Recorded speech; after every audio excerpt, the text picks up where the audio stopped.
Down. What's up, everybody? You are tuned into the Elks Call, your home for Edmonton Elks fan talk. My name is Scout, aka the rep from Section X. And Catherine. Coming to you live on Shotgun Sports Network with the replay airing exclusively on Edmonton Sports Talk. Kathy. Yeah. We get to talk about a second win today. Ooh. The first one that matters, but I don't think we've talked about wins this much so early in this point of the Elks Call season before. True. This is uncharted territory for us. Yeah. Not at all in this since we started. Well, yeah. And I mean, uncharted territory for a team called the Edmonton Elks. First 1-0 start since 2019. That is a huge deal. How exciting. Mm-hmm. It is exciting. So good. We have a very fun episode up ahead, and we can't thank you enough for riding with us here at the Elks Call. Be sure to hit the like, subscribe, and favorite buttons, as that is how you show your love around here. Show some love. Show your love, too. Our schedule for today is as follows, a little bit stacked. We are going to open up with The More You Didn't Know, where we chat with our special guest. Next, we're going to give you Kathy's Herd Report, where we bring you the latest news and transactions in Double E Land. Of course, game recap as well and game preview. After that, we're going to give you an Edmonton sports update, and then we're going to play some Green or Gold, our take on Hot or Not. And then finally, we're going to cap this show with the Fan Forum. We are interactive. This show is interactive, so make sure if you are watching live, if you are on Facebook, which is at the Elks Herd, or if you're watching on YouTube, which is Shotgun Sports Network, make sure you get some comments in there. And once again, a couple thumbs up and all those great things. Let's get the show rolling. Mm-hmm. Let's get the show started with The More You Didn't Know, where we have a chat with our special guest of the evening. This segment is brought to you by Royal Retros. If you like throwbacks, you're going to love Royal Retros. They are the throwback kings, and they have CFLPA merchandise, CFL-inspired merchandise. Fans have been shopping with Royal Retros for years, and we hope you do too. If you're looking for the quality is right here. Very great jersey right behind me. But without further ado, please welcome to the show, Double E fan and representative of the Stadnek Invitational Golf Tournament thingy. Ladies and gentlemen, it is Joe Balaneski. How's it going? Good. How you doing, Joe? I can't complain. Thanks for having me. Oh, of course. Always thankful to have anybody join us, but especially you. Now, do you have to ask, are you excited for this upcoming home opener? I'm always excited for a home opener. I've been a fan since... I'm trying to think. I went to my first official game when I was like 4 or 5. Probably don't understand any of it. It was since I was 6, so I'm 47 now, so 40 plus years that I've been a fan. So, but yeah, no, I'm excited. Like you guys said in your intro there, that it's kind of the first time since 2019 that the team has been undefeated this early in the season, or I think they were throwing around the stat of being, over 500, which isn't it's not something that we want to brag about, I guess, but being a relatively new podcast yourselves, you guys haven't had that opportunity to be in this position, right? So it's great to be here. Oh, it's awesome. As podcasters, right? I mean, I was there for the 2015 glory and all of that, but as podcasters, yeah, this is uncharted territory. We know our friends over at the Turf District have gotten to talk about much brighter days, such as 2017 and whatnot, but even 2019 was pretty successful in comparison to what we've been through lately. Really excited, man. Viewers, if you are watching live, be sure to get your comments and questions into the herd chat so we can ask Joe here on the show. I know that you've just kind of alluded to it, but for the sake of the show, we love to get to know our guest right off the top. How did you become a sports fan? How did I become? I think with like everybody, it's kind of you're initiated, whether it's by your dad, your parent of some sort, or an uncle or a family member. I can't really say that I was indoctrinated into sports, especially football, the stereotypical way. I think I told this story on one of the very early episodes of the Turf District when I was on, but and I was so young I don't remember it, but what I was told is my first introduction to CFL football was when I was 3, and I missed the game because I was actually drunk. And I know it's kind of weird. You're thinking of how does a 3-year-old get drunk? Well, my dad and his friends were going to the game. Well, we were all supposed to go to the game. And they were pre-gaming in our backyard. And I kept sneaking up behind him because they were just sitting in lawn chairs and they were putting their drinks on the ground. And I thought that they were drinking pop, which they weren't. And when you're 3 years old, it doesn't take a heck of a lot to get drunk. So needless to say, my mother ended up missing the game, having to stay home with me. And apparently I didn't wake up till like 3:00 the next afternoon. So but my first sports introduction, I think I've always been a fan of the CFL. I prefer the CFL over any other league or sport, including the NHL and the Oilers. I mean, I cheer for the Oilers. I cheer for all the Edmonton sports teams, but I'm just like a diehard for the CFL and especially the Eskimos, the Elks, whatever iteration it is. But yeah, since I was a little kid, I mean, you got to just, go with the team that you're, from your home city. And when you're not, you kind of have to, you have to adopt one, I guess, and usually the closest one, right? But luckily for me, I didn't live too far from Commonwealth back in the day when I was a kid. I lived near the city center airport at the time. So, yeah, I think it was just, friend, my dad, my aunts and uncles that would go to games. Like my uncle, he was a season ticket holder for over 50 years. And he recently, I think it was just during COVID, actually, him and his wife, they moved out to Victoria. And upon leaving, he left me this lovely hoodie and a bunch of his other gear. Because he's like, well, I'm not going to need it in Vancouver or in Victoria, right? So, yeah, it's just people like that obviously introduced me. And, as you get older, you kind of, just get more and more into it. And yeah, like I said, I'm diehard CFL Elks fan. Like I marinated in green and gold by now. Yeah, and like I love, like I said, I love all sports. I'll sit and watch pretty much anything, like golf, which we'll talk about obviously, and anything I'll watch. But like, I get most excited during CFL season, like that May to June season all the way to November. And even now that this league has gone and kind of expanded the offseason and made it more, a lot more story, or a lot more information and news coming out in the offseason for us, because there was always that dead zone. Once the Grey Cup finished, we'd have maybe 3 or 4 days in November or December there, and then you wouldn't hear nothing until free agency in February. But the last few years has been really, really good for news coming out and just a lot more going on. So, yeah, I think. And the reason is because it's just such a more interactive league than some of the other leagues. I've never had the opportunity to go and meet like an NHL player.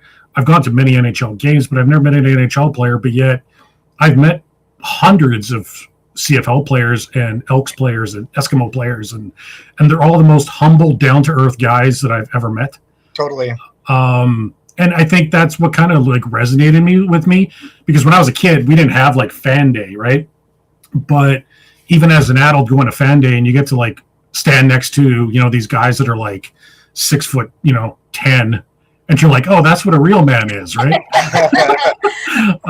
Like I'm not a big guy. I'm 5'7.5", 5'8". So when you're standing next to a guy that literally is a 1.5 feet taller than you, you're just like, yeah, that's a big boy.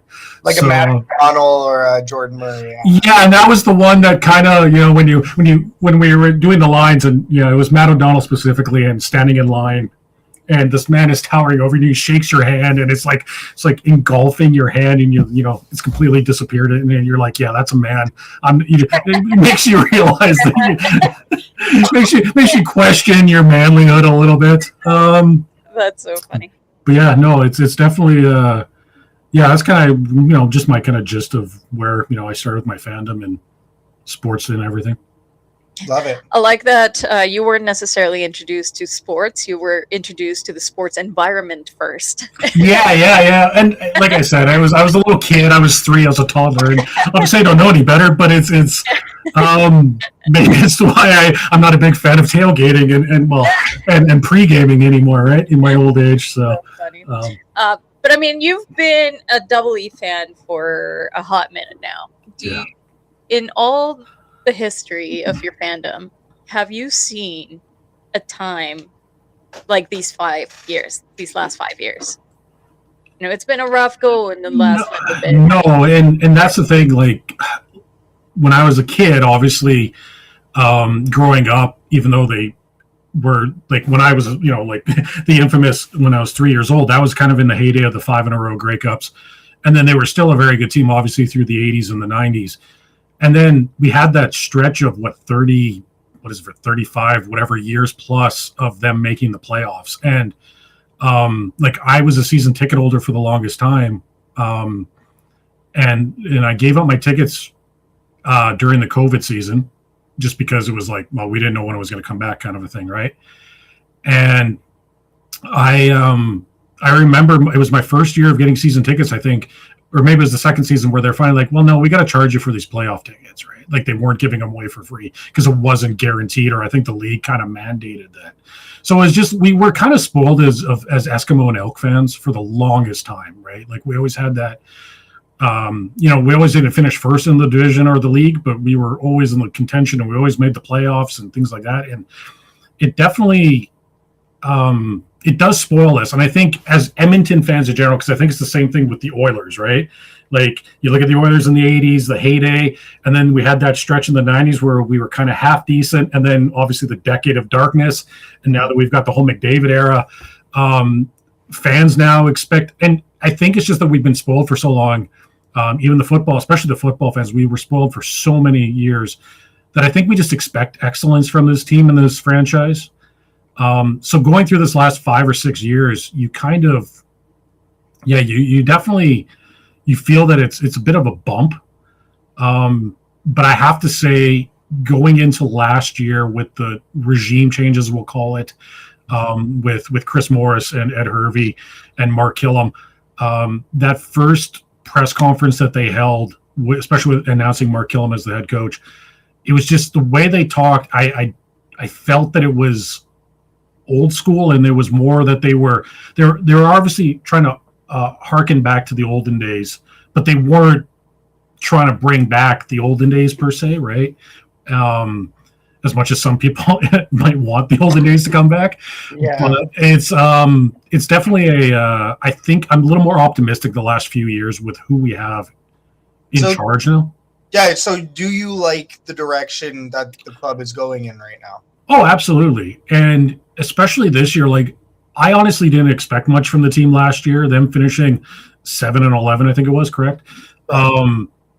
Obviously, they didn't start out the way we all expected them to or wanted them to. But I think there was that stretch in the middle of the season and near the end of the season where they put a bunch of wins together, and they showed us what this team could be. So coming into this year, I knew with the continuity with the coaching staff and the players and all of that, like we didn't have a heck of a lot of turnaround on the roster this offseason. Obviously, we had a bunch of good additions, but there wasn't a lot of like losses or people like not wanting to play for this team. It almost seems like people stuck around. Like I from what I heard, Coach Killam say and a few of the other players even say like, no, they stuck around Edmonton all winter. And well, that's saying something when it's like an American saying that as well, right? So that's what they used to do, right? Exactly, 100%, right? And yeah, it's definitely, it's a little more optimistic. And that game going into Ottawa a couple weeks ago, it gave me, gave me hope, especially when they jumped out to the early lead. And I won't lie, as a fan, when they kind of let Ottawa come back in that game, I was like, oh no, not this again, right? Yeah. But I think, and a lot of people have that same sentiment, is that the Elks of the previous years probably would have gave that lead up. It would have been a tie game, or Ottawa would have took the lead. And I think that there was enough determination in that team, or the team now, is that they know who they are, and they're not going to let teams back into a lot of games. So, yeah, no, I'm very optimistic. So that being said, what are your thoughts on the upcoming game this Saturday? I honestly think that a lot of people are overlooking Edmonton. both not only for this game, but just the long run in the entire season and going forward. I don't think they're giving people the Elks enough credit. They have a lot of good players. They've made a lot of good additions. But at the same time, they have a lot of good players from last year that they kept. I think the biggest change for us was the Cody Fajardo signing and staying with us. I think, I love Trey Ford, but I'm sad that it didn't work out here for him. But I'm also glad he's got the opportunity to possibly take over the reins eventually when Bo retires in Hamilton, right? So I think going into Saturday, I think a lot of people are probably favoriting the Alouettes to win, and rightfully so. They're, the defending Eastern champions, and they, had a good, they just came that close to winning it all last year. But at the same time, the way I looked at it, the Elks played Montreal really, really tough last year in the last few years. And it's not like Montreal has been a crappy team the last few years as well. So I think if they can play them as well on Saturday as they have the last few years, I think they have a really good chance of winning on Saturday. So it'll be an exciting one. I know that you'll be in attendance, will be in attendance. The tailgate will be hopping for the official first time this season. So it's going to be a good game. Really, really excited about it. I would love to share my opinion now, but we're going to save that for later on in the show. Let's get right to it, Joe. You're here with us tonight, not only to talk about the CFL and the Double E, but more importantly, a golf tournament and its support for CFL Fans Fight Cancer. Can you give us a rundown on the Stadnek Invitational?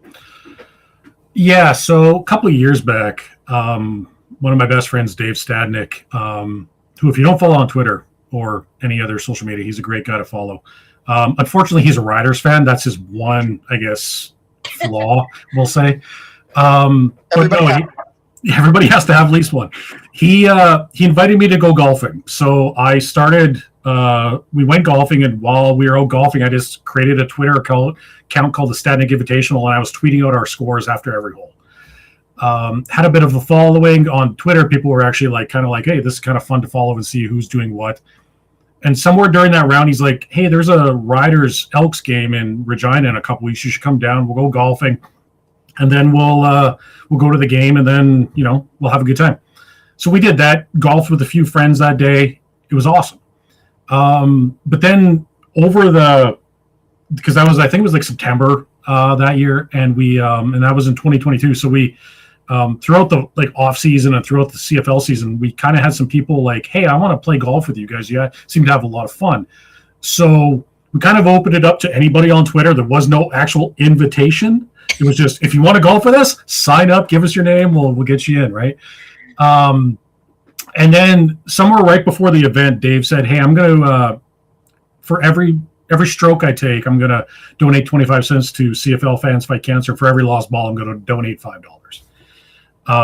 So we did that. I set up a lovely little spreadsheet that actually players could open up on their phone and fill in the scorecards as we go.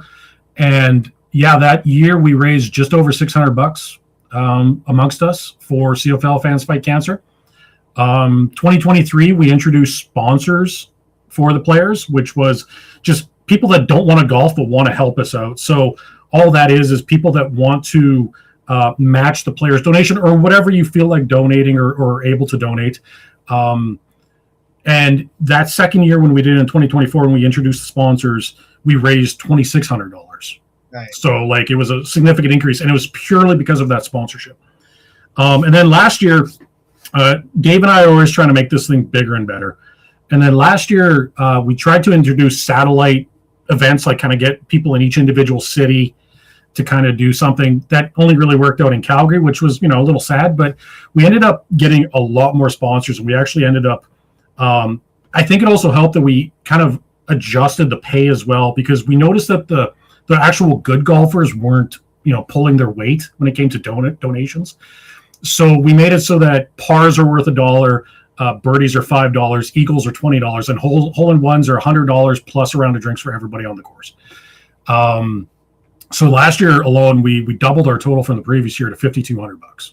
Nice.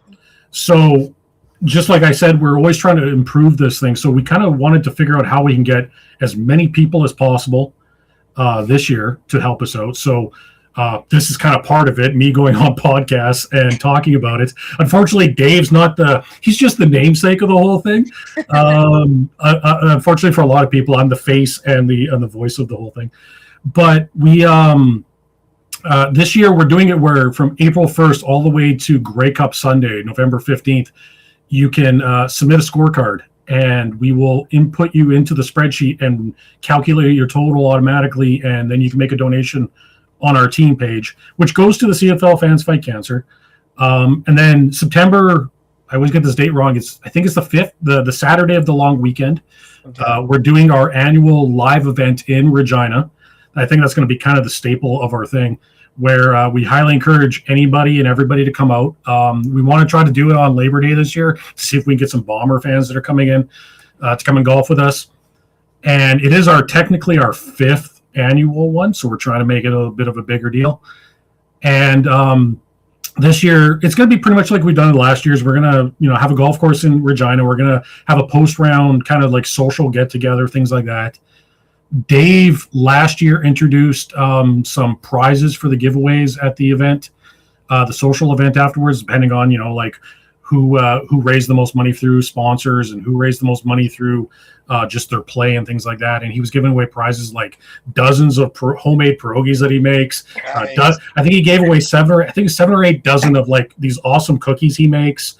And I think the other prize was a cheesecake that he makes. And Dave will even admit there's only 3 things he knows how to cook very well or make very well. It is those 3 things. And I can contest, and I'm not even a fan of cheesecake, and I know it's a good cheesecake.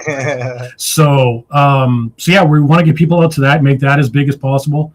But yeah, the big thing this year is just to try to get as many people to submit scorecards, contribute, help us raise money, because we want to actually double our total again and try to get to that $10,000 mark. Because I think the CFL Fans Fight Cancer goal this year is 100,000, because I think they were at 75 last year, and they want to get to 100,000 this year. So we're trying to get at least that 10%. So, if we can make this silly little golf tournament that started out as a round of golf that I was invited to, 5 years ago, if this could be like a major annual event that raises a lot of money for charity, specifically for a very good cause. Yeah, it's great if we can get people. And like I said, doing stuff like this is our one of our initiatives this year, is to get me and get our voice out there, because we found the last few years has been hard, and the way social media works now, it's really hard to get your stuff showing up on people's timelines and things like that, right? So doing podcast things. And that being said, we're on all the social media platforms at Stadnek INV for all of those. If you have questions about anything, you can hit us up on social media, or you can send us an email. It's just stadnekinv@gmail.com.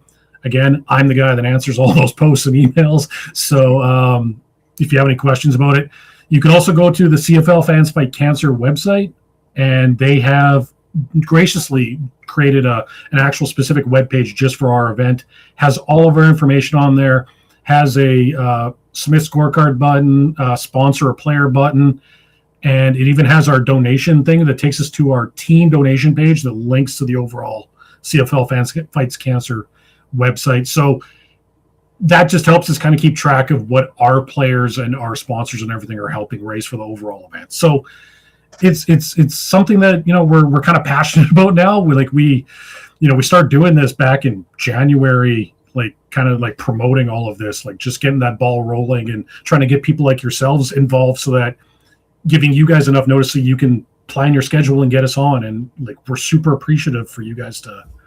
Oh, Rick, we're doing the light lift here. We're just having you on the show for 15 to 30 or whatever. You guys are actually doing the work on it, boots on the ground. And CFL Fans Fight Cancer link, the Stadnek one, Stadnek Invitational specifically, will be in the description after the show, so we will get that uploaded on there. We also do have the QR code kicking around. I know we don't have it tonight, but CFL Fans Fight Cancer, it's an amazing cause. Do you happen to have more background on it for our viewers and listeners? Me personally, I didn't know about this until I think about 5 years ago when we started this whole thing. And from my understanding, it's been a fan-run event that started, I can't remember where. It might have been Winnipeg. I think maybe Calgary. I can't remember exactly when it started or where it started, but it's their 20th year this year. So it's a very big thing for them as well, right? But yeah, it's just, they started this years ago trying to raise money for cancer research through simple fans, having like little events during Grey Cup weekend. I think that's all it was. And over the years, it's been just growing and growing and growing on their aspect. So much now that for them, where it was a single solitary weekend around Grey Cup or the week of the Grey Cup, now it's a year-long event for them where they're doing all sorts of things. Like they've had bowling nights this year to try to raise money. They've got all sorts of other things, and all that information is on their website. So if you guys don't want to help us out with golfing, there's all sorts of other events that they're putting on for this. And the one thing that was brought to my attention a couple of weeks back is that they actually have specific discount codes for hotels. I can't remember the exact chains, but that, again, all on their website. But discount codes. So if you're going to Grey Cup, or if you're going to even if you're coming to Regina to play in our golf event, if you go to their website and get a hotel through one of those hotel chains, you get a discount. And I think it's a pretty decent discount for because we all know how expensive hotels are. So if you could save even $20-$30 a night on a hotel, that's probably pretty significant, right? So there's all sorts of things. It's unfortunately, I maybe now that I'm kind of doing these promotional things, I should probably look into that. But you're honestly the only person that's asked me that so far. So again, I'm learning as I go on this whole thing too, just kind of trying to change my spiel as we go. No, it's always special, right? And CFL fandom, I think, especially anything that ties in with CFL Fans Fight Cancer. Sure. You're an Elks fan as well, Double E fan, so it all makes sense, and I mean it's all for a greater good. Yep. It's a fantastic cause. Fantastic cause. We'll be down there for Grey Cup this year. I'm sure you will be as well, Joe. Maybe. I haven't talked to the wife yet. We'll see. The very last minute. I know it's in Calgary, right? So, but one thing I wanted to mention, I forgot to mention my whole spiel. The thing is we're not doing it just for regular golf. We've opened it up this year to basically, if it has a golf scorecard, submit it. So if you want to do mini golf, I know some people do disc golf, and then there's the virtual golf simulator companies as well. So if you go and do that stuff, if you still want to swing a club, submit your scorecard, and don't be shy to submit multiple scorecards. We have one player, Chad, who's which I believe you guys probably know, right? Chad Patrician. He's submitted 6 now, and he's literally going to pick the, as he puts it, best. So whatever the highest total is this year, and that's going to be his final total. And so much of the fact is that he went and submitted a scorecard from a tournament, a Texas Scramble tournament. And like I said last night on another podcast, we know how honest golf scores are in Texas Scrambles. So, and if my memory serves correctly, they had 9 birdies and I think 2 eagles. So, yes, on that tournament. So he's like, yeah, that's a good thing to submit. So don't be afraid to submit your Wii golf. Yeah. Scores, there you go. Switch sport golf. Yeah. If you can take a picture of the screen of the scorecard, I love it. I'm not gonna. How is that? To me, that's no different than a golf simulator, right? Like you're. There you go. See, making it accessible. At the end of the day, we're all really horrible golfers. Well, most of us are horrible golfers. There's a couple of guys that have golfed with us at the actual tournament in Regina. They're actually almost like scratch golfers.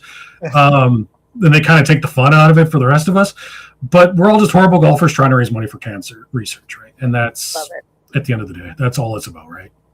I love it. Pierre in the herd chat with the link for CFLFansFightCancer.com right there. I don't think you can click the screen, but it is actually in the live chat. There. It's in the live chat. So. Well, we will have it in our description. We will post it on our socials. We will make sure to share the links. It's a fantastic cause. So yeah, like I said, we're on all the social medias. We're on Twitter, Instagram, Blue Sky, Facebook. Look for us there. The CFL Fans Fight Cancer accounts have been really good at sharing our stuff. So if you see it, all we ask is that you kind of like it, like you guys say, like, subscribe, share, just to get the message out there. Because it's all for a good cause. Perfect. And what were those tags again for the social medias? It's just Stadnek INV, so STADNEK INV for all of the social medias. And then same thing for the email address. It's just stadnekinv@gmail.com. So yeah, again, any questions, comments, or if you want to help out in any way, I'm not going to shy away from people volunteering to help me with some of the behind the scenes stuff, because I'm the guy doing all the social media stuff. So yeah, if you guys, I appreciate you guys having me on to talk about it, because it's stuff like this that helps get that message out easier than just sending out a tweet or an Instagram post or something, right? You guys are, your fans are commenting in the chat as we talk right now. So that's exactly what we want. So hey, no, it's great. Love what you guys are doing. Obviously wouldn't have you on, right, if it was something that we didn't believe in as well. So really appreciate what you guys are doing out there. And we'll be sure to share up all of the links and whatnot. We're not going to take any more of your time, Joe. Really, really appreciate it. Thank you so much for spending your time with us. And we really appreciate what you're doing for the CFL community. So hope you have yourself a great night. And thanks again for joining us. No problem. Thanks for having me again, guys. Talk to you later. Joe, cheers, have Joe. a great night. You too. And that was Joe Balaneski of the Stadnek Invitational Tournament thingy. I love it. I love it. I love how inclusive it is. I really, I'm the kind of person that will make fun of golf, and you know that. Yeah, you don't like golf. I don't like golf. I don't like golfers. But the whole idea of opening it up to other types of golfers, mini golf, frisbee golf, switch golf. I mean, I think that I would probably be better in that category, especially still nursing through this messed up leg. But that's great. That's a fantastic way to raise more money and be more inclusive to people that don't necessarily go golfing. Exactly. Once again, that was Joe Balaneski of the Stadnek Invitational Tournament golf tournament thingy. This is the Elks Call. You're rocking with the Elks herd. We got some tickets to give away, but not right yet. I didn't know that. I also apologize that I'm sick. Be sure to hit the like, subscribe, and favorite buttons. All that jazz. Really, really appreciate you rocking with us right now. But next up, we do have Kathy's Herd Report, where we talk about the recent news, transactions, game, and everything else. Today's Herd Report is brought to you by, drum roll, we got that button? You were early. It is MVP Meal Prep. Very, very excited. Very, very thrilled. MVP Meal Prep Company has jumped on board with the Elks Call for this season, looking for delicious, clean, and convenient eats to cater to your busy lifestyle. Look no further than MVP Meal Prep Company. Christina and the crew are hooking up our viewers and listeners with a 20% discount at mvpmealprep.com using code ELKSHERD20 at the checkout. ELKSHERD20, all caps, no spaces, extremely tasty. Can confirm you will get hooked on MVP. It's really good stuff. Elks players are currently eating MVP, by the way. They are, and I see it all the time. And you know what? You know how I know that they were good?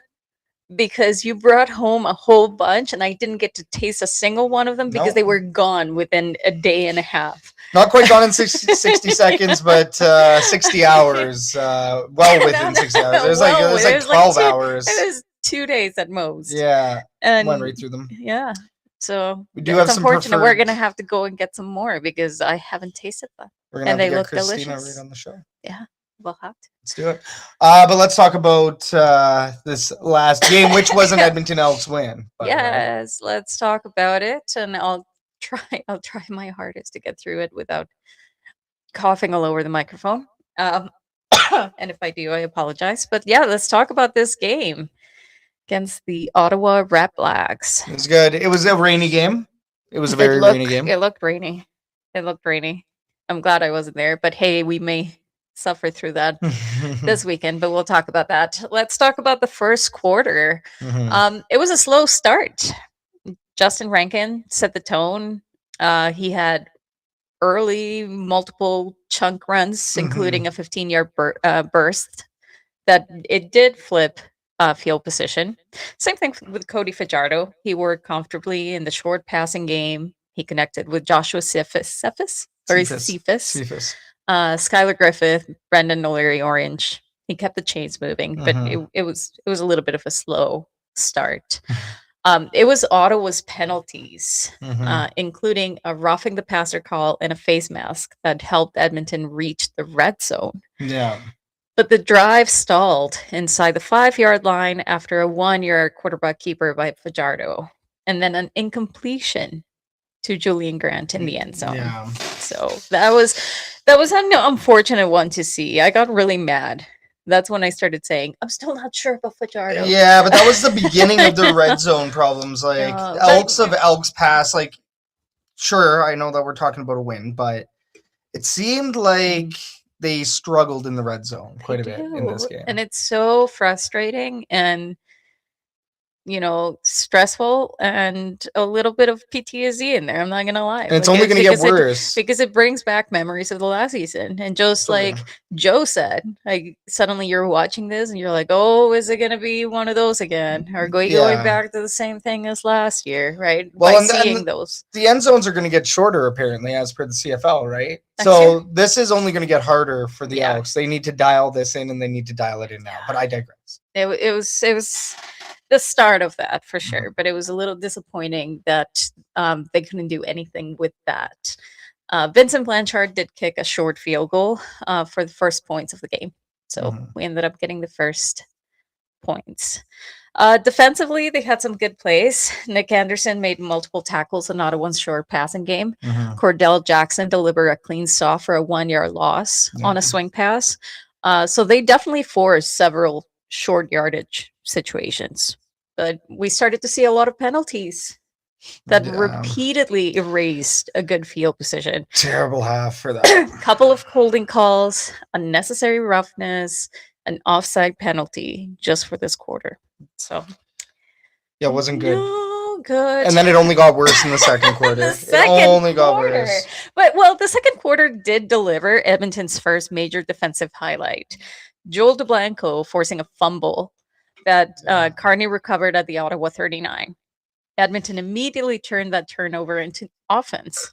Fajardo, I keep saying, I want to say Fajardo. Fajardo hit TJ Luther on a 39-yard deep shot and then found Austin Mack for a 10-yard touchdown. Huge. Clean. Well, and just like the herd chat is saying here, Joe Balaneski in the herd chat. What up, Joe? The Elks dropped 2 catches for a touchdown, big play, and 4 ints last game. So, I mean, they had a hard time holding on to the ball. That was those red zone problems we're talking about. And then Klima's lid. What up, Klima's lid? Yeah, that was a Julian Grant drop in the end zone. It was extremely disappointing. Well, there was also either it's the same player. I'm thinking of the missed reception where he was running towards it and just wasn't. Well, it was fast an incomplete. Yeah, it was the incomplete on the first one, but that's the play then. It wasn't a drop, but it was an incomplete. It's frustrating. I mean, I thought Cody Fajardo for the most part was on point, but we did see this clean sequence over here with that 10-yard touchdown by Austin Mack. That's what you love to see. That's what we're here to see. That Cody Fajardo Austin Mack connection. We want to see more of it. Well, and also TJ Luther getting in the mix. We knew that he has some good hands on him, right? So great to see him make some big plays, get some positive yardage, and set up that Austin Mack touchdown. So, and it seemed like the Elks had momentum and rhythm at that point. So you like to see what was it? Was it a 4-play drive? Yeah, it wasn't very many plays on that drive at all. It was clean. It was lovely to see. Yeah. Later, Fajardo connected with Rankin for a 23-yard catch and run, which led to a field goal by Blanchard again. He got every single one of his field goals. Yeah, what was it, 5 for 5? Yeah, 5 for 5. 5 for 5, I believe. Yeah. Oh, there you go. We have Teams lid right Blanchard here. was 5 for 5 on field goals, but 3 or 4 of those were from the red zone. We need to convert red zone possessions into touchdowns. We will talk about Ottawa. that at the end a little bit We'll more get for there. sure. But you are right on the money. Once again, the quarter wasn't without issues. Nick Anderson did have an injury early in the game. He returned later on, though. Dislocated his finger out the Crazy. skin and got it stitched up and went back into the game, by the way. Crazy. That's how you know that you're for the game. For the turf. Fajardo was sacked for a loss of 9 yards. The Elks just gave away way too many free yards with multiple penalties. By the end of the second quarter, they had collected, it's like Pokemon here, collect all of them. Everything from illegal punts, roughing the passer, 2 pass interferences, 2 procedures, and intentional grounding penalties. Gross. Yeah, just nasty. Penalties that you do not need to take. No. I mean, and so many of those are preventable. I'm pretty sure, didn't that allow them to get a touchdown? Yeah, they punched in a short rushing touchdown and added a field goal before halftime. Yeah, so that just basically let Ottawa get back in the game when I thought for once, for the first time in a very long time, I thought the Double E looked dominant. I would say dominant. Like, remember when I was running around the games room and I'm like, this is good football. Oh my God, these guys are actually like these guys. There's no way the Elks could lose this game, which I do know that the Elks could lose that game. But they looked dominant to the point where they could have embarrassed Ottawa. I think I'm a firm believer that they could have embarrassed Ottawa. But I mean, if it wasn't for penalties. Yeah, we'll get into the stats here at the end when we talk about the good and the bad, but they definitely gave away so much.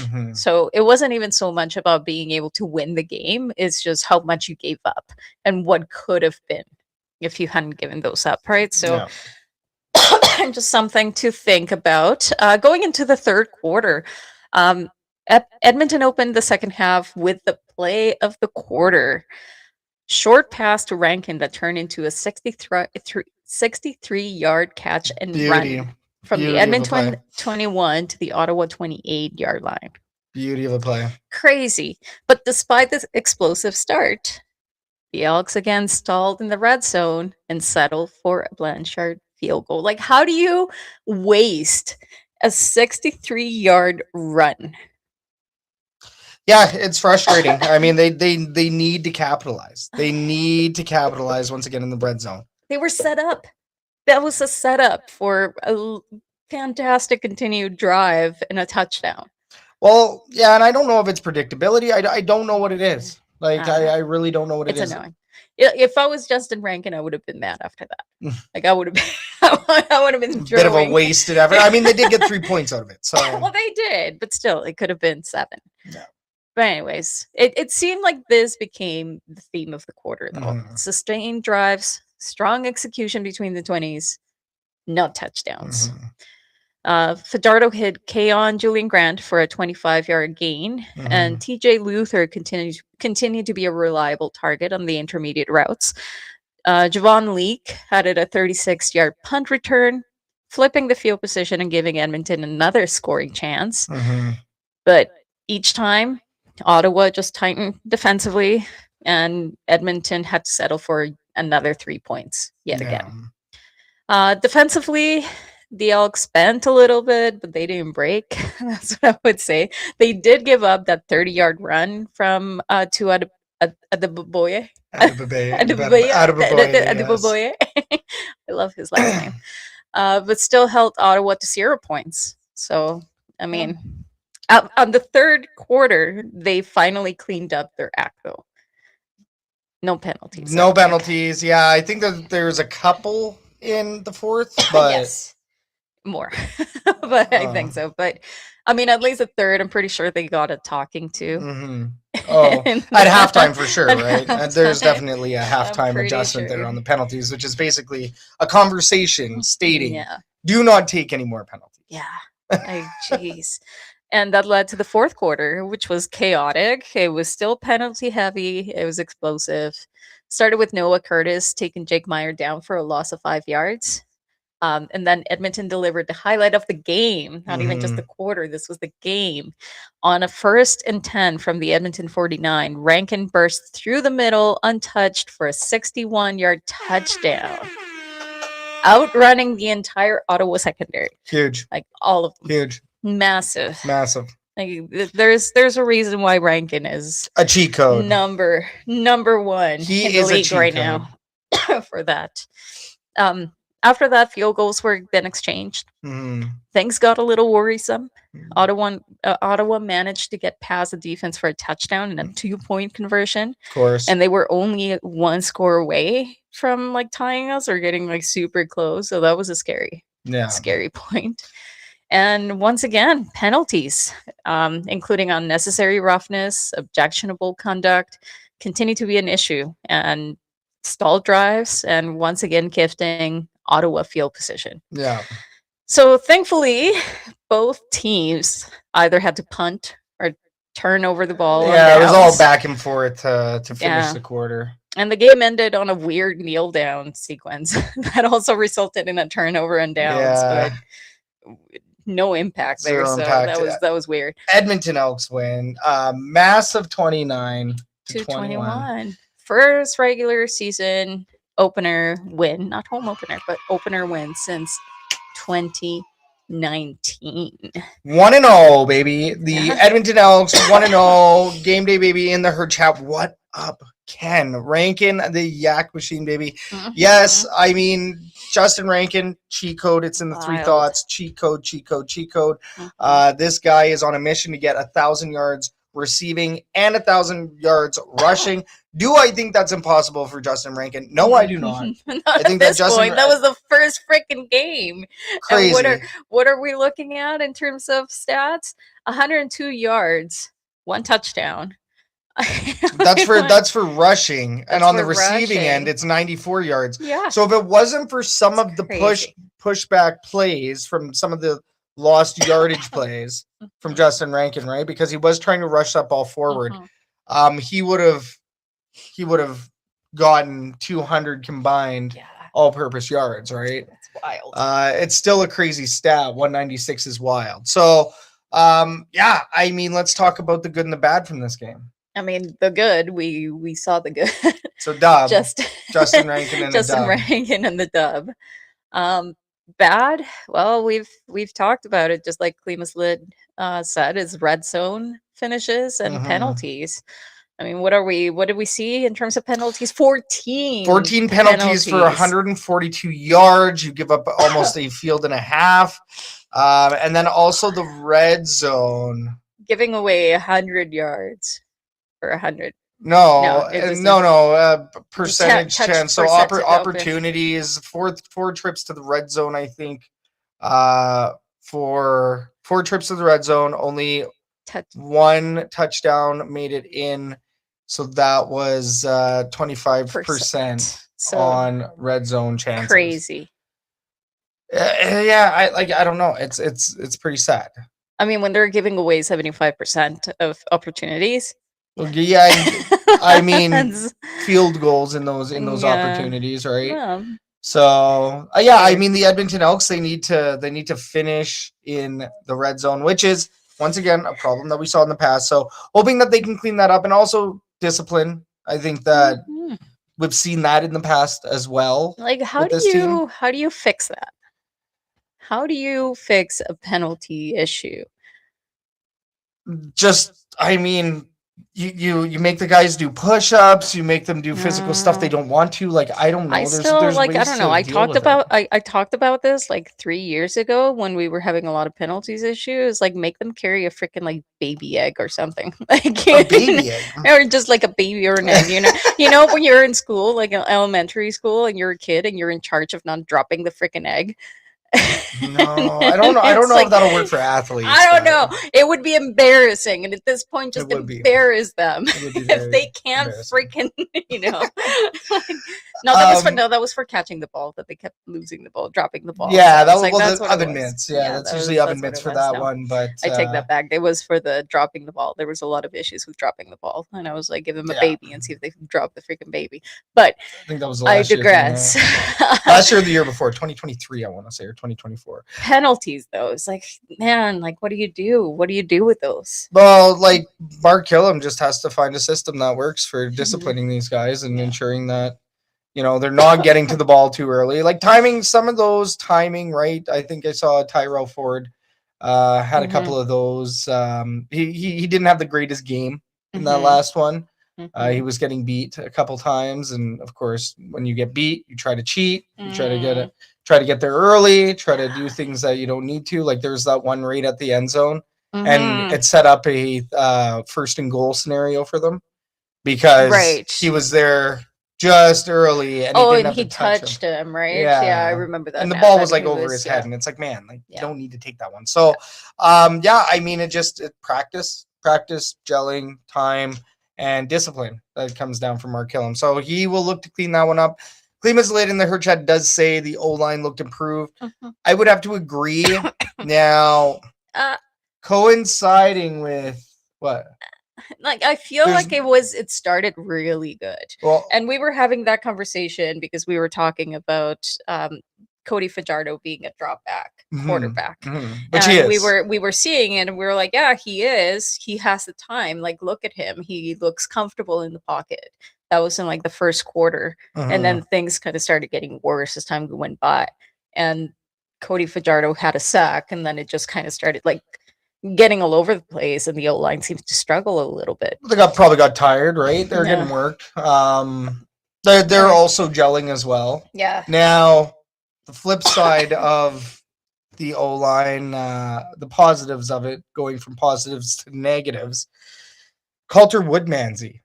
Let's talk injuries. Let's dig into the injury list because Coulter Woodmansey has hit the 6-game IR. Yes, we do. He did not participate. He has a knee injury.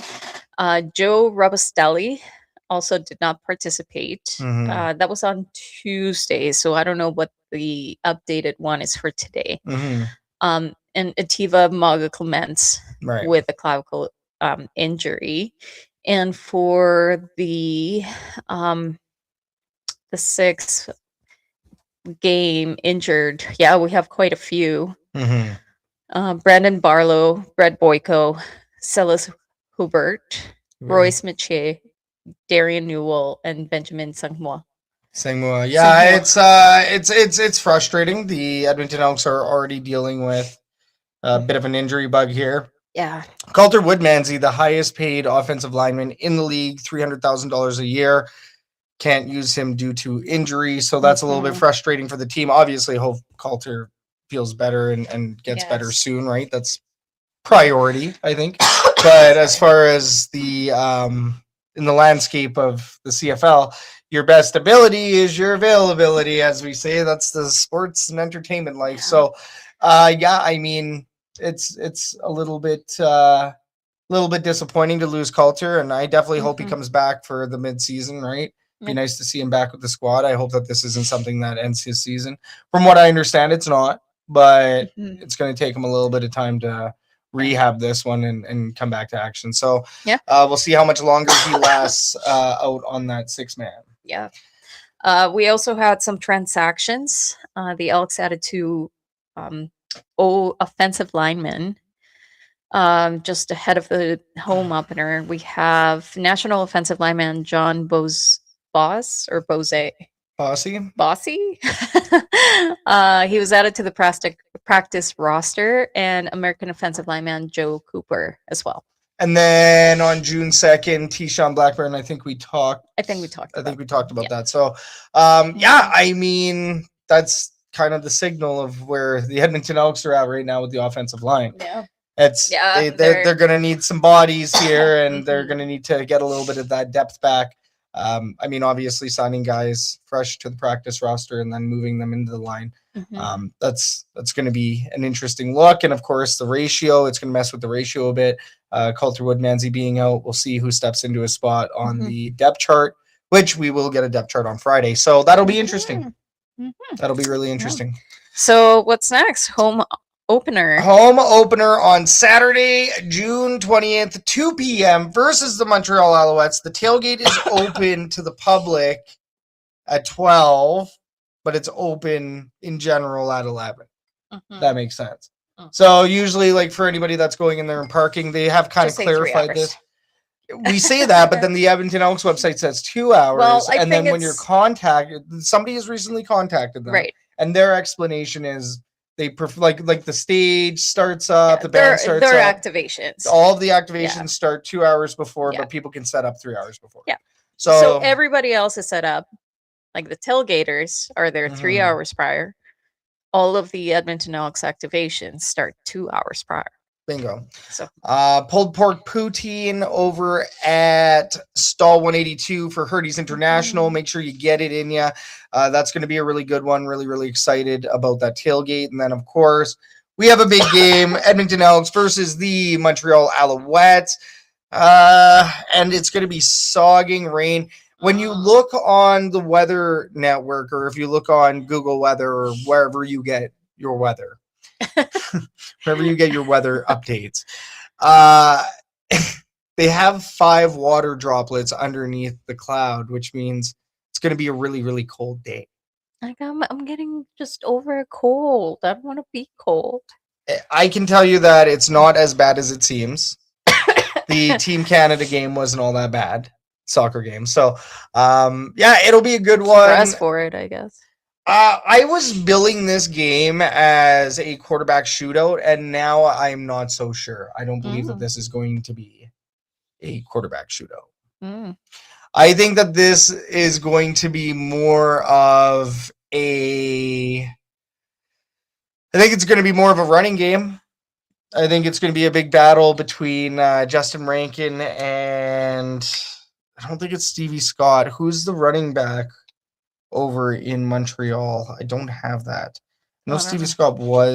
I think he might be injured. I don't know who the running back is immediately. I know Walter Fletcher was there. I don't know if Fletch is still there. Who was with the double E? I don't know. But yeah, either way, running backs are going to be critical once again. So Justin Rankin, could we see another Justin Rankin show in this one? I think that's possible. Now, if the weather was good, I probably would have been billing this game at, like a 39-31, somewhere around there. But 29-21, just like the Edmonton Elks did. Tough to replicate that score. Yeah, and because it's going to be sopping wet, how many touchdowns do we think we're going to see? Is this going to be like a 29-27? Because I do think Montreal's offense is going to play a heck of a lot better than Ottawa's. But I don't think that this is going to be a big passing game. Right. Yeah, I'm not sure. I could be wrong. Sometimes you don't really know when the weather is like this. But I was going to look it up, and then I went to the Montreal's page. It's all in French. So Not going to get the info there. I don't know what any of this means. I mean, I can translate it to English. It's like, you could. I don't know. I think if anything, we're looking at like if the Elks win this, like a 29-27. Like, I think it's going to be a lot closer than that Ottawa game, and that's if the Edmonton Elks win it. Do I think they can? Yes. Do I think they will? Tough to say on that one. It's going to be a really tough game. And I think that Montreal is playing good. They're on, Davis Alexander has his streak, right? It's time to end Alexander Davis win streak. Boom, let's go. I like it, Pierre. I agree. Klima's lid does say the lids will be in Section X for the game. Row 43 to stay out of the rain. That's a smart move. Sometimes I wish that we were a little higher. No.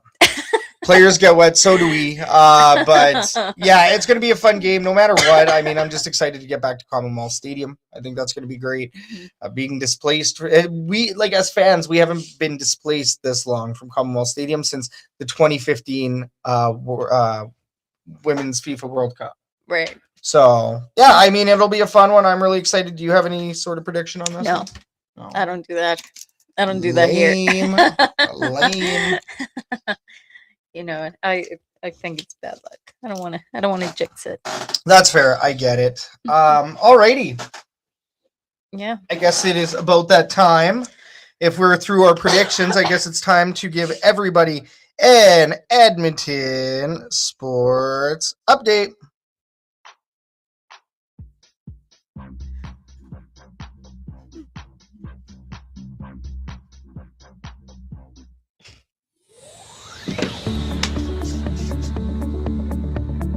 Your Edmonton Elks are currently 1-0 with a Major League matchup on Saturday afternoon. The Montreal Alouettes coming to Commonwealth Stadium for a matinee match. Kickoff is at 2 p.m. with the tailgate officially opening at 11 a.m. Mountain. The 3-5 Edmonton Stingers were blown out by the Scarborough Shooting Stars last Saturday by a score of 95-78. I like that name. Scarborough Shooting Stars. They look to get back on track in Winnipeg against the Sea Bears on Saturday. Tip-off is at 2 p.m. Mountain. The 6-9 Edmonton Riverhawks are in action tonight, facing the Wenatchee Apple Sox on the road. I want to say, unfortunately, they did not win this match. I do not have the direct update at this time, but you can stay up to date on the action at westcoastleague.com. Don't forget that Love Pro Wrestling has events every month, with their next events at the Nate Gymnasium on June 20th. You don't want to miss out on Love Pro Wrestling in Edmonton. Also worth noting, this month, LBW will be the first wrestling promotion to hold an event at Nate since the Prairie Wrestling Association many years ago. June 20th will be a doubleheader, and WWE talent will be in the house. Tickets on sale now. Unfortunately, it is during the Edmonton Elks game, and I think we know what you're going to select, but support LPW whenever you can. We are the Elks Herd. You're up to date. Shout out to the viewers. Shout out to the listeners. Shout out you. Shout out you. This is the Elks Call. You're rocking with the Elks Herd. We always bring it back. We got a big old ticket giveaway right now. Let's give away some tickets, shall we? Yeah. Okay. If you would like to enter to win 2 tickets to the Edmonton Elks game, I believe these are Section 00. These are provided by our good friend Klima's Lid here in the Herd Chat. Can't thank you enough for these tickets. Very, very thrilled to be able to gift these tickets to a fan. The phone number you're going to use to enter, and of course you're going to be using code TICKETS. That's all caps, no spaces. You're going to text TICKETS to 780-307-7779. That is, once again, 307-7779. Text TICKETS to enter into a draw for 2 tickets to the Edmonton Elks home opener this Saturday at 2 p.m. That is 780-307. I can't do it fast enough. 780-307-7779. Let's go ahead and text TICKETS, and we will enter you in for a draw for 2 tickets to the Edmonton Elks game. We will shut this off on Saturday morning, give our EST viewers and listeners a chance to enter into this one. Speaking of which, speaking of EST, we will be on the EST Hangout, or at least I will be on the EST Hangout on Friday talking about this Edmonton Elks game. So that's going to be really fun, chatting with Matty Iwanek, probably Jazz, maybe Hernan. Who knows? Who knows who will be in on that Hangout, but I think that'll be a really fun one. So very excited. All right. Up next, let's play a game. I want to play a game. Okay. It's not a love game. It's a green or gold game. Our take on Hot or Not. Green or Gold is brought to you by Lather. Smell damn good with Canadian-made soaps and more. The Elks Call is extremely happy to have Lather back. Massive freaking soaps. Smell damn good. Save damn money using code SHOTGUN20. It's 20% off. Beautiful, big, delicious smelling bricks of soap. I'm not gonna say stankin' because apparently COO has said we can't say stankin' on air. Bad connotation, okay? It's a good stank. It's a good stank. What can I say? But anyways, that's lather hygiene products, Canadian made. That is once again the code is shotgun20, all caps, no spaces. Save 20% off. Smell damn good, save damn money. All right, green or gold. We are going to bring up a topic or item, and if you like it, you're going to vote gold. But if you don't like it, you're going to vote green. Herd chat, you know what to do. Blow it up. Throw your vote into the herd chat and have your vote. HERD herd. All right, these topics. 2026 Edmonton Elks mini football. Do we happen to have this mini football kicking around on the stream? There it is.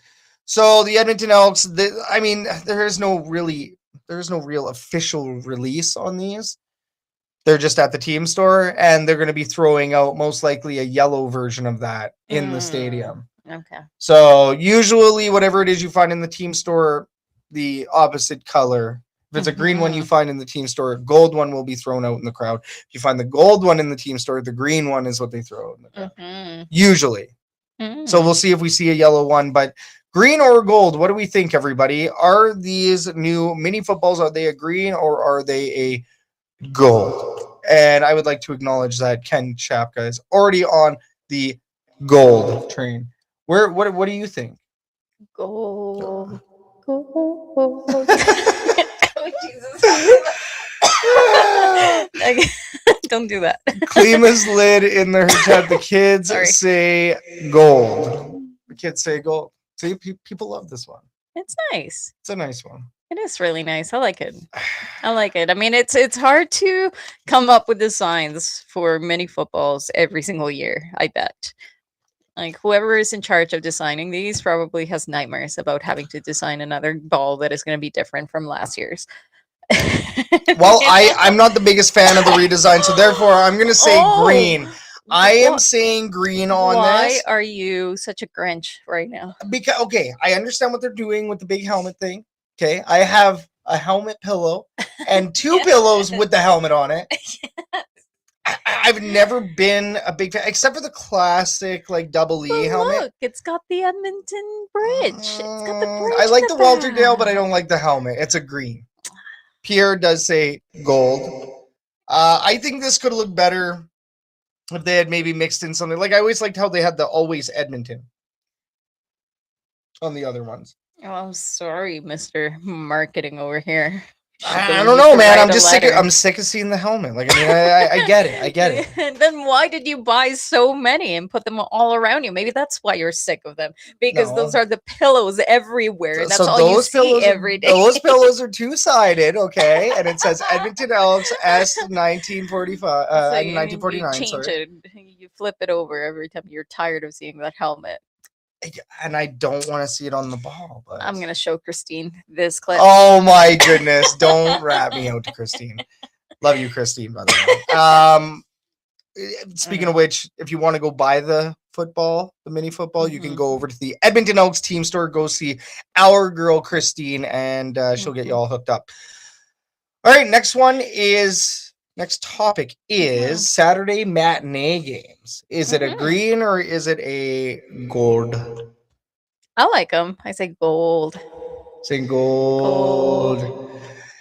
I like them. Saturday matinees. Is it a gold? You're there early. It's like, I feel like we should have done breakfast, to be honest, for the tailgate. Yeah. Like it feels like it's like the breakfasty kind of vibe. We did do pancakes once. Yeah, it feels like, it's early. You can get the game done. You can get your day beers, and then you go home and you still enjoy the rest of your day. Okay, that's fair. That's fair. It's like it's a win-win, because a lot of the times when it's a Saturday game, like later on in the day, you're rushing. Like you can't really do anything before the game because you know that you're going to the game, so your entire day is pretty much done. When you have the game early, you still have the evening. You do, but what I will say is usually you've had your day beers, you've had some libations, and then somebody would be like, "Oh, well, it's a birthday party or a birthday dinner we have to go to after." Then you just continue the party. If you're 20, you just make it a driving and have to be responsible. No, I mean, when you're but when you're 20, you can just continue the party. Yeah, but most of us are like 30 plus older. Then we'll just go home and take a nap. I'm saying green because I've been roped into the hey, we have family things to do after the game. Well, we don't have family things to do after the game this Saturday, so you can take a little nappy nap like the old man you are. Terrible. Anyways, terrible. we have Prima's lid. Whoa, gold. Pierre, gold, but better in late fall. Yeah, I agree with that. Oh my God, that's the myth. Remember the 2018 snow game where it didn't matter. The 2018 snow game where it didn't matter. There was snow everywhere. It was sun shining. Matinee game. Football didn't mean nothing. You were just watching to watch the end of the season. And to watch Michael Riley's last game. Oh, Michael Riley! Everybody take a drink. We said it. I feel like it would be a way better matinee game if it was sunny too. Like I feel like the rain might make it feel long and put a little damper on it. You know, that's fair. And then we also do here have a gold. Make for a good day of football and still enjoy the evening. So Ken totally agrees with what you're saying. Mm-hmm. Okay, well, I mean, personally, I can see the benefit in the matinee because you get it out of the way real quick. Like, I wake up and I start rushing to get stuff done, and then you make it to the stadium, and then, yes, you have the rest of the evening. I don't know. I'm okay celebrating a win at 11 o'clock at night. I don't mind staying up, stay in the garage, celebrate a little, have another libation or two, and then go to sleep. But you don't get to do that with the afternoon game. You have to. Well, you still will. You're just going to be celebrating for longer after. Do we have plans Saturday night? No. Okay, that's good. Alrighty. Thanks for participating, everybody, in green or gold. And like that, we have made it to our final segment of the night. It is the fan favorite. This is the fan forum, and this fan forum is brought to you by Argos Fancast. Join Clay, Will, and Sir Doug as they give you the latest from Argos land right here on Shotgun Sports Network. In this segment, we're going to talk about the hottest topics surrounding the Edmonton Elks and the CFL as a whole. Herd chat, blow it up, and get your comments and questions into the chat so we can get them onto the show. Let's dig right into question number one. The Edmonton Elks have announced the Huddle Shuttle, a service that brings fans from the Edmonton Expo Center to Commonwealth Stadium, solving a transportation woe due to the removal of certain ETS park and ride locations. So, do you think we're going to see many people use this service? Does the Huddle Shuttle include the parking at the Expo Center? Well, yeah, that's the whole point. Is you park at the Expo. Mm-hmm. It brings you to Commonwealth for the game, brings you back after the game. Yeah, I don't mind it. I mean, it's like another ETS park and ride, just a different location with a much bigger parking lot. So hopefully they have quite a few of those and it doesn't become an issue of capacity, meaning that they don't have enough buses or shuttles, but because it's such a large parking lot, right? Because technically it can handle quite a large capacity. So yeah, I don't know. I think it's good. Does Stadium LRT go between? Yeah, Stadium LRT goes from the arena to the stadium, does it not? Yeah, it's the Coliseum station. Right, correct. To Stadium Station. Yep. So that's interesting. So now they'll have an LRT and a shuttle. But I think you do, like, say if you go park at the Expo Center, you would have to pay for parking. They don't have free parking. No, so and I believe this is what $160 or $190 a year, something around those Yeah. that price point, right? Well, I mean, it's not so bad. So let's say that you go to every single game, and now if you drive around or if you're paying for parking somewhere nearby, it's still like $20. It's at $20 least, per. right? So in theory, you are actually saving money with this huddle shuttle. Now, Game Day Baby does ask, why would you not just take the LRT from the expo? And that's exactly what I was just asking. Yeah, but I think I'm just not sure if you can park for free at the LRT. So you would have to pay for the parking regardless.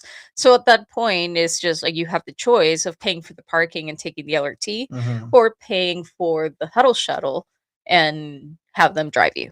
Yeah. Right. So, I mean, either way, you're kind of paying for something or another. I think it's just a matter of preference, unless you're saving yourself money if from the parking. I don't know what the parking cost is.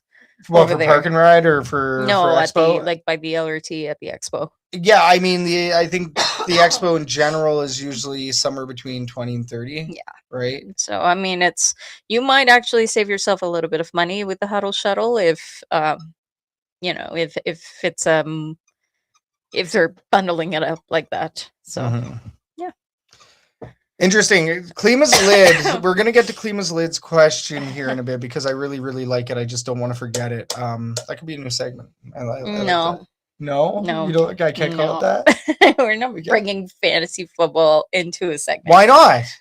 Because I'm not in it. I didn't get invited to any of it. There was six teams per league. Okay.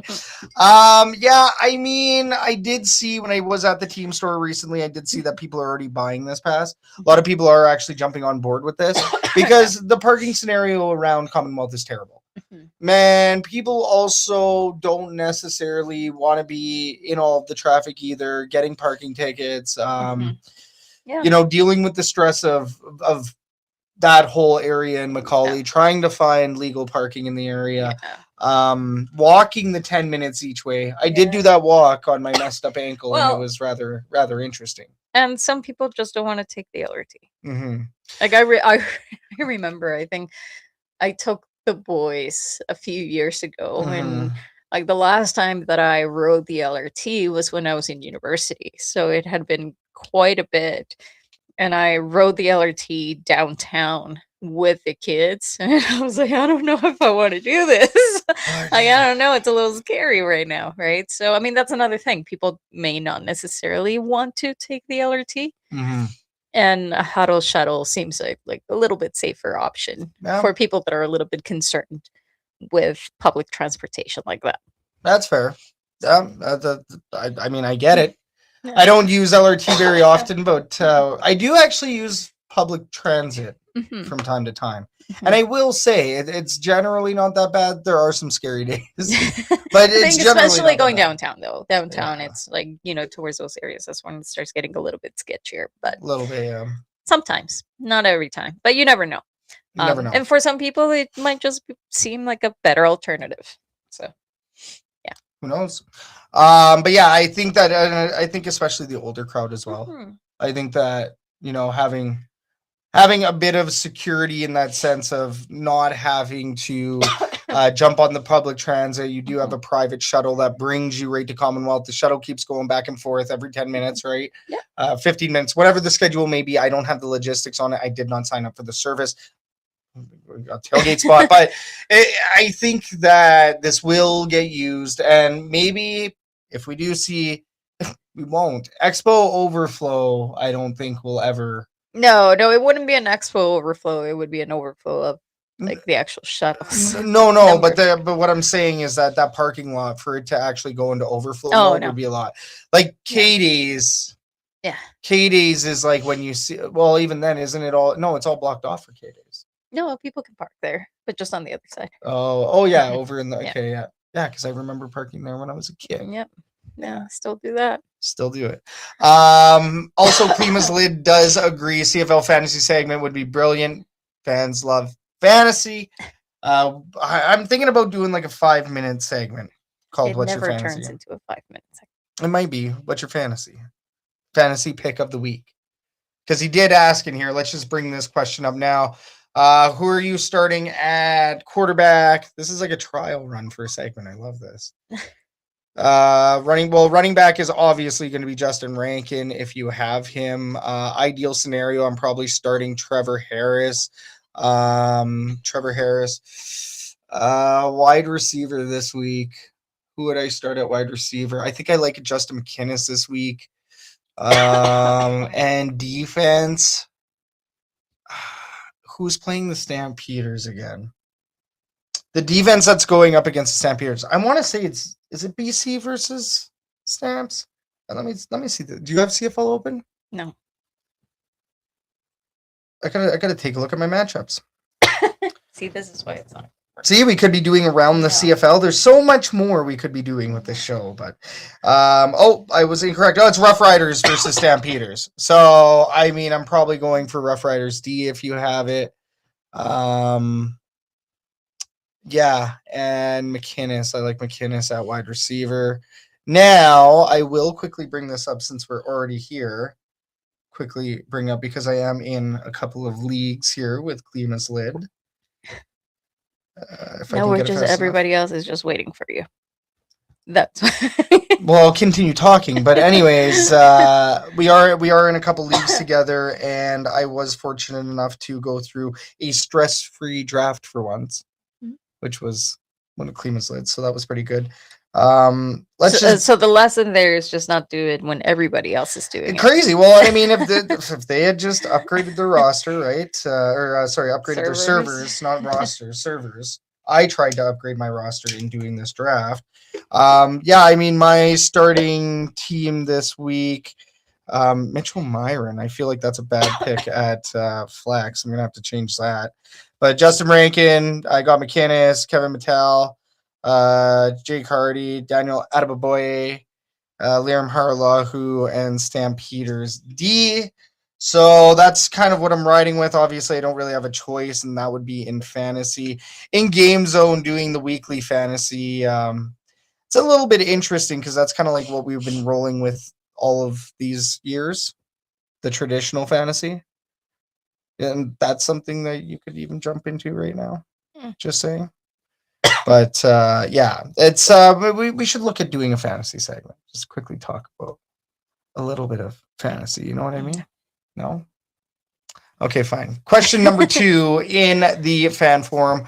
Look, Pierre's saying do the fantasy. Question number 2. 2026 seems to be the year of the power rankings. Almost every podcaster and social media account is creating weekly power rankings to share their opinion and fan expertise. Do you think power rankings actually matter that much? Should fans take them so seriously? I clearly haven't been in social media enough lately because I don't know what this is related to. Power rankings by teams or by players? No, by teams. By teams? But the CFL does their power rankings. Oh, they always do that, right? Like I always see those graphics on a week to week. Like who do you think is up top? Right? Yeah, but now like everybody has a power rankings. So what's the power about? Like what's the criteria? What makes a team be at the top of the power rankings? Yeah, well, I mean how strong their victory was, how strong their team was. Is it the odds? No, it's not odds. It's based on result. Okay. But like, let's say a team that had 2 teams have 2 wins, but what team won by the biggest margins? Right. Which team looked more dominant? Which team had the better defense? Which you factor all these in and you say, okay, well, I think that Riders should be number 1, BC Lions should be number 3, and then you kind of figure out your order from there. So it's not odds to win. No, that's betting odds. Right. But that's usually what you see with a lot of the graphics in social media. Like with a lot of rankings and all of that, it's like, what are the odds of them being at the top? Sure, those are out there for sure. Yeah. I don't know. I mean, I think it puts things into perspective. Mm-hmm. I think it's just another nice little bit of information to keep up with the entire league if you're not really watching every single game. So I don't necessarily I don't know. I don't think it matters that much, but I think it's just an extra nice little bit of insight into the league that doesn't hurt anybody. But I don't think that people should really be like holding onto it Well, too tightly. that's kind of what I'm getting at, though, is that I'm watching fans get extremely frustrated with power rankings and being like, "Oh, this is just a laugh at this point," and oh, these guys are so wrong. Oh, I can't believe you have Edmonton here and there, and I almost got suckered into it. Well, I mean, on a week to week, it would change, right? Depending on how your team Sure. is doing. But I Correct. think if it's the way that you're describing it, that it's mostly by scale, points, and the maybe improvement. Like I would like to see what the criteria is for them to be at the top. But it really kind of puts into perspective also how a team is changing week by week. And I agree with that, and I like the snapshot, but that's where I only look at the CFL's power rankings. Right. Because, sure, I'll take theirs seriously because they have a better formulated opinion about it. But, and hey, even friends such as Ride and Rally does their own. We have other people in our realm that like to do their own power rankings, and whatever, power to you. Well, I feel like something like that should be objective, not subjective. Oh, no, but that's what I'm saying is that all of these other groups and people that decide to make their own power rankings, there's always a little bit of bias in there. That's what I'm saying. Yes, there's always a little bit of bias. I don't like I would 100% just same thing with the CFL, like just see where the teams line up this week. You know, who was the best team this week? Who was the best team in the second week? Based on that, I can, right? Like that makes sense. But if it's just people's opinion on where teams are at to their own power rankings, no. Well, and I mean, like there's a way to like formulate it, right? There's a way to or quantify it, or however you want to put it. There's a way to put data behind it to make it true. Well, technically, wouldn't that mean that every single person's power rankings should be the same? Correct, but people don't do that kind of work. People also, I think, for some of that data, you might even have to work at TSN. No. Or PFF, or somewhere that can get you that data, right? Right. But the reality is that a lot of the people doing these power rankings are like, well, I think BC's win was better than whoever else's win, or the Stampeders win, or yeah, I think the Stampeders, even though they only lost by a couple points, so I think that they should be up there farther. No. And I mean, like Clement's Lid says, I think we can all agree that Ottawa is 9, right? I mean, that's. Well, like I say, that ties into that. Like, if we're really looking at this in a very objective kind of way, and it's based on stats, it should be the same across the board for everybody. Yeah. Right. There's only things that you should be looking at to tell you who did better, and that comes down to the stats. Yeah. Black and white. Don't add your own opinion. At that point, it's not something. It's an opinion piece. It's something that you can share. Be like, this is what I think. Right. But people shouldn't really put much weight into something like that. Well, and I also like what Clement's Lid says here as well, is power rankings are more relevant later in the season. And that's where, sure, even if you do have an opinion on it, you can see a clear trend with these teams that are in a power, like they are powerful. They have momentum. They are constantly marching onward towards the Grey Cup. Your power rankings can kind of tell you, especially by the end of the season, where that team is at going into the playoffs. Because really, in the playoffs, power rankings don't matter. It's done. Like, power rankings are done. Like, I think it's comical that CFL still releases the power rankings after the Grey Cup, and it's like, guys, it's over. Like, we're done with this. Power rankings no longer matter. They won the cup. Like, I think that I think they're number one, right?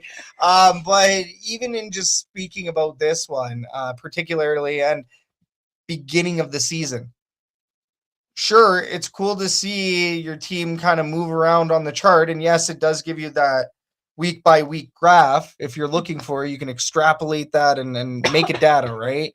But, and there is correlation in there as well. But it doesn't really matter right now. And people are mostly, like, the people that are getting upset about it too, I don't think we need to overreact to A, fan opinion, or B, a ranking system that is not true to the standings, that has nothing to do with the divisions. And people are getting genuinely upset and questioning, oh, well, this person has a bias against this team. They probably do.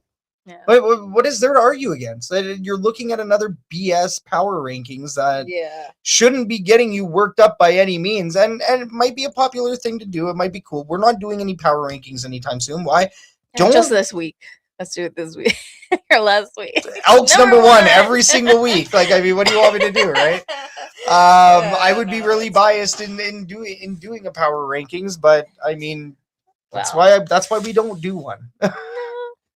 Just as a fan, like, compartmentalize, realize that people will have opinions, and that doesn't mean that it has to be your opinion. And then if you're really looking for something that is legit, then look where the stats are at and just use that. Let's go off the standings, right? Klima's lid with the Hurdy's final thought here. Ultimately, power rankings are arbitrary and mean nothing. And that's exactly it. I mean, that's the reality of the whole power rankings topic. I mean, it's something that isn't actually real. So, I mean, really, really cool stuff. This was a fantastic episode. Let's go ahead and close the fan forum. And yes, power rankings are real, but in the grand scheme, they're not the standings. All right. This was a fantastic episode. Thanks everybody for tuning in tonight. Heard chat, you guys were awesome tonight. See you in there. Really, really appreciate all the support tonight. It's great seeing you in there, everybody. Joe Balaneski, let's give Joe Balaneski a little round of applause as well for joining us. Of course, supporting CFL Fans Fight Cancer with the Stadnek Invitational Tournament thingy. So that's pretty cool. Go check it out. CFLFansFightCancer.com, I believe. Pierre did have the link, and we're going to try to get that into the description ASAP. Supporters of the show, big shout out to Royal Retros, MVP, Meal Prep Co., Klima's lid for the awesome donation of tickets. And I mean, who else? Oh, Lather as well. Can't forget about Lather. Smell damn good, save damn money. If you are looking for any of those discount codes, they are going to be in the description as well. Be sure to hit the like, subscribe, follow, favorite buttons, all that good stuff if you enjoyed tonight's episode. But for now, my name is Scout, aka the Rev from Section X. And I'm Catherine. This was the Elks Call. We are the Elks Herd, and we will catch everybody next Wednesday on a game day eve for another lovely edition of the Elks Call. Thank you so much, everybody. Have a good night. Have a great one.